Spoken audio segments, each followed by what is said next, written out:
Prince Harry's name has been trending again, but not for anything good.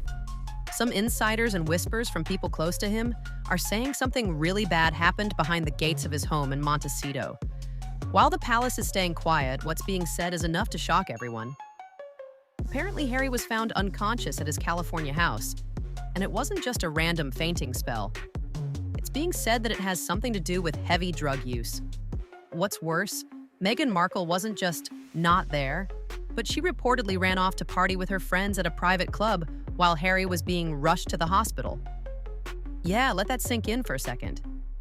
So here's where it gets even messier. According to people who know the Royal Protection Team, it was Harry's longtime bodyguard, David Langdown, who found him. This isn't just some regular bodyguard. Langdown is a former Scotland Yard officer and has been close to Harry since the early 2000s. He even got a medal from the late Queen for his work. This guy's job is to protect Harry, and this time, he might have just saved his life. Now, it's not news that Harry has been involved with drugs in the past. He's had a history with substances that people have whispered about for years. But this situation feels different. Apparently, Harry has been involved with things like marijuana, magic mushrooms, and cocaine. That might surprise some people, but it's important to mention that it shouldn't be affecting him too badly. But it does show that he's made some poor choices. This isn't just some wild party or a memory from a crazy Vegas weekend. Apparently, this time, Harry was fully unconscious, and an emergency team had to rush him to a hospital in California. He was reportedly in recovery for hours before he stabilized, and the people who should have been there weren't around. Meghan, instead of being there for her husband, allegedly ran off to make herself an alibi. And this isn't just gossip. It's being said she was seen at a private club, laughing with her friends like nothing happened. But this isn't just about one bad night. There's a darker side to all of this. If these reports are true, then Harry has been spiraling for a long time, and no one with real power has stepped in to help. The palace knows about his problems, and even biographers who have followed the royals for years have hinted that Harry's issues go way back. Let's rewind a bit to the early 2000s, when rumors started about Harry experimenting with marijuana and alcohol. But it wasn't just teenage rebellion. It quickly turned into harder substances, blackouts, and major behind-the-scenes panic from the royal team. But when Harry got caught, instead of facing consequences, Prince Charles allegedly built a nightclub inside Highgrove to keep things under control. Yes, a literal nightclub, because that would fix everything, right? Even crazier, there are old stories from 2007 that show Harry doing some crazy things like snorting vodka. Not drinking it, but snorting it. Who even thinks to do that? And no, it's not a joke. Medical experts say snorting alcohol sends it straight to the brain, skipping the liver, and can cause death in an instant. But back then, the media barely covered it. Why? Because News of the World, the one outlet that tried to report it, was shut down over another scandal, and then silence.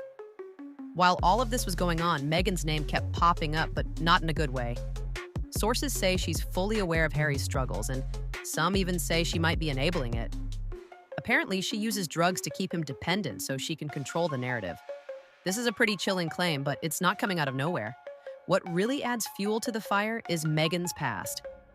Before she became the Duchess of Sussex, Meghan had already earned a reputation in Hollywood, but not for her acting skills.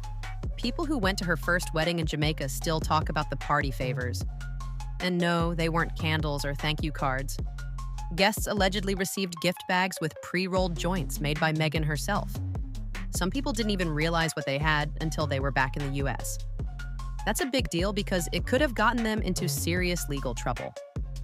This little stunt paints a picture of someone who isn't exactly new to the drug scene.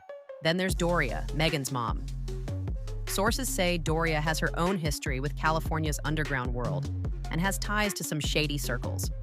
Whether that's true or not, people are whispering that the Marl women know where to get what they need and how to control people. That idea becomes even darker when you think about Meghan's influence over Harry. It's not just that she tolerates his addictions. Some believe she uses them to keep him compliant, quiet, and dependent. But this isn't just about Meghan. The real shock is how many people have known about Harry's problems for years and stayed silent. From palace insiders to veteran royal reporters, everyone has a story about Harry's wild behavior, drug-filled rants, violent outbursts, and emotional breakdowns. But every time a story almost leaked, it would magically disappear. Royal PR teams would step in, throw in a charity event or military photo, and suddenly Harry was back in the public's good graces. There's even a documented case from an old tabloid where Harry reportedly inhaled an entire canister of laughing gas during a hospital visit. That canister is highly regulated and only allowed to be given by doctors. So how did he get his hands on it? Why was it ignored? These are questions no one in the press wants to ask, maybe because they already know the answers and don't want to deal with the fallout. Then there's the military part of Harry's story. Remember his time in the army? There are rumors that during that time, drug tests were either avoided or faked. One former palace worker even said that when a surprise test was announced, Harry was flown out of the base. Another source mentioned an incident involving cocaine and vodka during that period. But once again, the palace protected him. Now, fast forward to today, and we see a man sinking deeper into addiction while everyone around him acts like they don't know what's going on. Meghan is allegedly making alibis.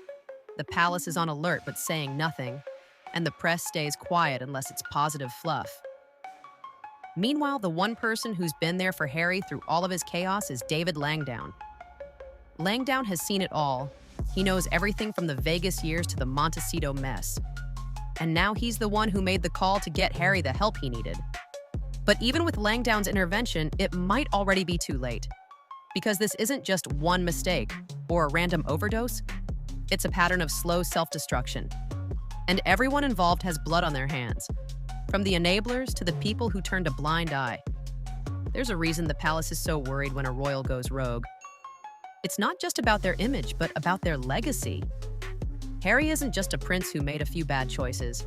He's someone who was born into privilege, shielded from the consequences for years, and now he's facing something much darker than just a bad headline.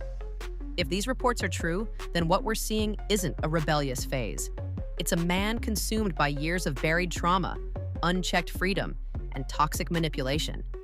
And now it's reached a point where even the palace can't ignore it anymore. Sources say that as soon as Harry was admitted to the hospital, Prince Charles was immediately notified. There was no official statement or press release, but behind the scenes, the royal machine worked overtime to contain the story. They weren't focused on fixing Harry, but on hiding the story. Because if this blows up, it doesn't just ruin Harry. It could tear apart everything they've been trying to hide for years. All eyes are now on Meghan. If the rumors are right, and she really did run off the night Harry was found, then the palace won't forgive her. Her absence speaks volumes. It makes it look like she wasn't just detached, but planned everything out carefully. The word being used around the palace is alibi. She didn't panic and run off. She intentionally went elsewhere to be seen. She knew how it would look. And now that Harry's name is all over the news tied to addiction and emergency rooms, the timing couldn't be worse. Whispers inside royal circles are shifting. It used to be that Harry was the one causing concern, but now Meghan is being openly discussed as the real problem. Her past, her influence. It's no longer just tabloid gossip. Top officials are reportedly rethinking everything from the past 5 years. They want to know how deep her involvement really goes. Did she supply the drugs? Did she purposely isolate Harry from his family? Did she create an environment around him that ensured he'd stay dependent? And where does Doria fit into all this? She's been quiet, staying out of the spotlight, but insiders say she plays a bigger role in Meghan's life than people realize. If drugs were part of Harry's spiral, some think Doria may have helped Harry get them. Nothing has been proven, but the fact that these questions are being asked inside royal circles shows how serious things have gotten. Behind closed doors, lawyers are getting ready, not for a divorce, but for a public fallout. If Harry doesn't fully recover, or if he speaks out about what's happened, everything could explode.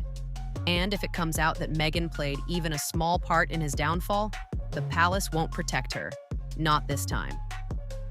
Through all the chaos, one thing remains true. Harry is not well. Whether it started with childhood trauma, teenage rebellion, or adult heartbreak, he's a man drowning in pain. His story has been turned into a media circus, a Netflix show, and a best-selling book. But behind the fame, cameras, and fairy tales, there's a broken man who never really got the help he needed. And maybe that's the saddest part of it all. Because Harry wasn't just a rebellious royal, he was a wounded soul, born into a family that cared more about appearances than healing. And now that decision is coming back to haunt them.